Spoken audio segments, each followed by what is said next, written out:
नमस्कार, मैं तादर चचोंग आप सभी को वॉइस नाउ पर स्वागत करता हूं। मैं इस वक्त यहां होलोंगी पर पहुंचा हूं और अरुणाचल प्रदेश के मुख्यमंत्री श्री पेमा खांडू जी ने 15 अगस्त के दिन को इस ग्रीन एयरफील्ड को एक्टिव करने का इन्होंने आश्वासन दे दिए थे जनता को। इसीलिए हम यहाँ ज़मीनी हकीकत देखने को आया है और यहाँ पर सरकार ने एक मार्क्स निशान लगा के रखा है। पोस्ट ये जो है सरकार की बाउंड्री है, यहाँ से सीधा तिक वहाँ जाएंगे और इस तरफ अगर हम बात करेंगे तो ये गली ही बाउंड्री है एयरपोर्ट का।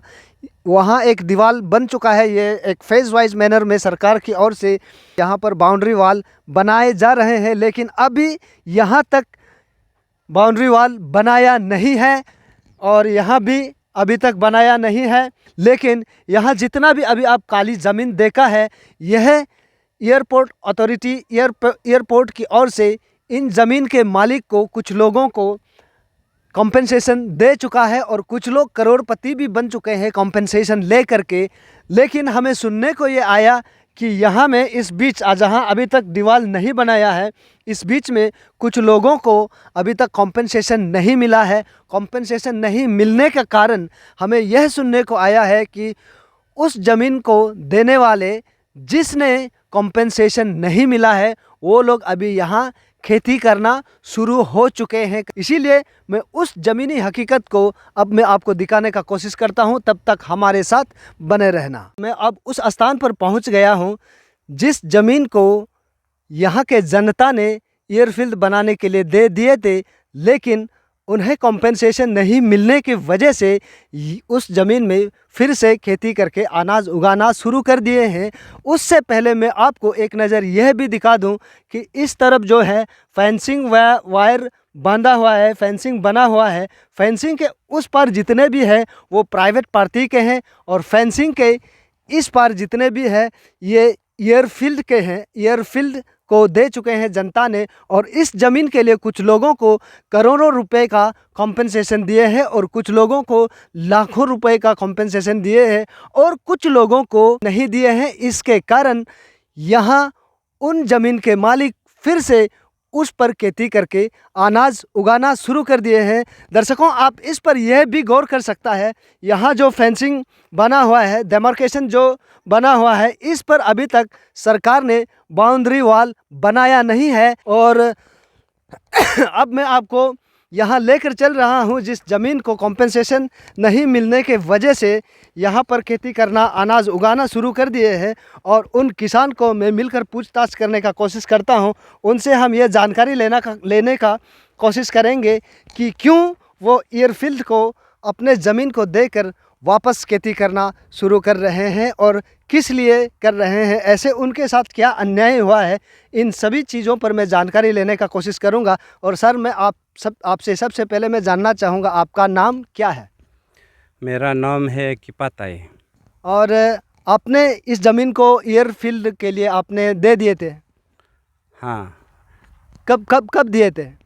ये तो वो लोग जो 2012 में ग्राउंड असेसमेंट हुआ बोल के आपने इस ज़मीन में दे करके आपने खेती करना शुरू कर दिया और इसमें आपने क्या क्या अनाज लगाया? या में अभी कुछ तेल बोल के डला है तेल। और आपका इस ज़मीन में चार लोग तो पक्का बाउंड्री होंगे, नॉर्थ ईस्ट वेस्ट साउथ उसका मालिक होते होंगे। मैं उस बारे में थोड़ा जानना चाहूँगा, आपका उस तरफ का ज़मीन मालिक कौन है बाउंड्री में?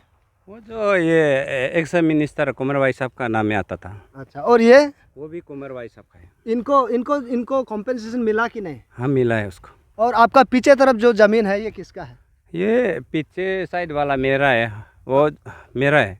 और इसके लिए आपको कॉम्पेंसेशन मिला? हाँ, उसके लिए हमको मिला था। यानी आपके ज़मीन के आधा हिस्सा को आपको कॉम्पेंसेशन मिला है और आधा हिस्सा को कॉम्पेंसेशन नहीं मिला है। और जो कॉम्पेंसेशन मिला है इसका कितना स्क्वायर मीटर है? उसका ये था 10,510 स्क्वायर मीटर का हमको कंपेंसेशन मिला था। और अभी जो आप क्लेम कर रहे हैं, खेती करना शुरू कर रहे हैं, इसका स्क्वायर मीटर कितना है? उसका ये रीसर्वे का हिसाब से गवर्नमेंट जो रीसर्वे असेसमेंट किया था उसका हिसाब से 5,744 स्क्वायर मीटर हमको मिलना था। सर 5744 स्क्वायर मीटर का आपको कॉम्पेंसेशन अभी तक सरकार ने नहीं दिया। हाँ, नहीं दिया है। इसके लिए आपका पास कोई सबूत है क्या? सबूत तो हम नहीं लिया तो सबूत तो होगा, सबूत है। और आपको इतना अन्याय जो चल रहा है, इसका अन्याय मतलब इनजस्टिस जो चल रहा है, इस इनजस्टिस का पीछे कोई कारण है क्या? किस लिए आपको आधा ज़मीन के लिए आपको कॉम्पेंसेशन दिया, आधा ज़मीन किस लिए नहीं दिया? इसका कुछ कारण है क्या? कोई आपका दुश्मनी है क्या उसमें? उसको तो हम दुश्मन बोल के तो बोलने नहीं सकेगा, लेकिन यहाँ में कुछ एक्स मिनिस्टर और हम दोनों का बीच में थोड़ा कुछ डिस्प्यूट था। वो जो हिसाब किताब जो है वो भी डिपार्टमेंट ने गलती किया। जो हम मिनिस्टर एक्स मिनिस्टर भाई साहब का गलती नहीं, मेरा भी गलती नहीं। हम लोग नहीं आया, हम शुरू से हम बोला यहाँ में रीअसेसमेंट करने के लिए इतना एप्लीकेशन बार एप्लीकेशन दिया, बोला एक्शन नहीं लिया। लास्ट में ये 2020 को या 8 साल का बाद ग्राउंड रीअसेसमेंट किया था। उसमें 1 जून 2020 को उसमें वो रीअसेसमेंट में अभी जो हम बताया है ना 5744 का हमको आपको कंपेंसेशन मिलेगा, ये स्पॉट में बात किया था। और ये नीचे में हमको निकाल दिया आपका 6682 स्क्वायर मीटर आपका ज़मीन आपके लिए ज़मीन बचेगा बोल के हमको दिखाया था। वो हिसाब से अभी पोस्ट को भी वहाँ यहाँ में एक तो पोस्ट, एक तो जो बाउंड्री पोस्ट एक तो बनाना था, उसका हिसाब से नीचे में बना के रखा है। पहले हम एक बार सोशल मीडिया में हम दिखाया था। अभी जो हुई है मेन जो और आपको अभी इस इतना अन्याय चल रहा है, आपको कॉम्पेंसेशन अभी तक नहीं मिला है, आपके आधा ज़मीन को तो मिला है, आधा नहीं मिला है। इसको लेकर, इसके चलते आप सरकार से क्या मांग करना चाहेंगे? उसको लेकर क्या बोलेगा वो जो district land revenue officer Nabam Nakab जो हमको इंटेंशनली लॉस कराने के लिए हमको कोशिश कर रहा है।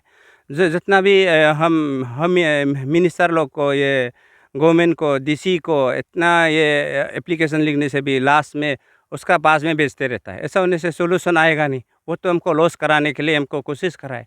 तो गवर्नमेंट से हम एक पहले से डिमांड किया है। तो आपका एक्सपर्ट वाला दूसरा लैंड कैपिटल में आपका ये सामने में असल कैपिटल वाला भी काम करना था। यहाँ में एक दो डीसी है, कैपिटल का डीसी को भेजा ये, और यहाँ का जो गवर्नमेंट को ही हम रिक्वेस्ट करता है, और ये आपका कैपिटल का डिस्ट्रिक्ट लैंड रेवेन्यू ऑफिसर को उसको भेज के हमको रीमेजरमेंट कर देने से ठीक है। नहीं तो हम तो लॉस नहीं करेगा। वो लोग मशीनरी लगा के बाद में या में बाउंड्री बना के वो उसका मेंटेलिटी में मेरा हिसाब से वो बदमाश है। उस टाइम में बाउंड्री बनाएगा, डेवलपमेंट करा के कागज़ पत्रों में वो उल्टा पुल्टा लिख के फॉल्स रिपोर्ट दे के हमको लॉस कराने के लिए वो कोशिश कर रहा है। हमको चाहिए, हम ये लैंड में प्रैक्टिकली हम चाहिए, लैंड में हम इस मेजरमेंट करना है। मेरा कम है तो ज़मीन और ले लो, मेरा ज़मीन और बचा है, और नहीं जुड़ा है तो ये हमको कंपेंसेशन नहीं मिला तो मेरा ज़मीन है बोल के हमको डिक्लेयर कर दो। वो नहीं करके वो हमको ऐसे लॉस कराने के लिए कोशिश कर रहा है, हुई है। देखिए, मैं आपका बात से मुझे ऐसे लग रहा है, गलतियां इंसानों से ही होता है। जो आप अभी एक लैंड क्या रेवेन्यू ऑफिसर, हाँ, लैंड रेवेन्यू ऑफिसर जिसका आप नाम ले रहे थे, वो अचानक गलती में भी वो गलतियां किए होंगे, उसको आप सुधारने के लिए कभी रिक्वेस्ट किया क्या? बार रिक्वेस्ट किया। ऐसे क्या इंटेंशन हो सकता है जिसके वजह से वो आपको नुकसान कराना चाहता है? इंटेंशन तो हमको पता नहीं, उसका ही बात है, उसका बात है। दर्शकों, ये थे यहाँ के ज़मीनी हकीकत।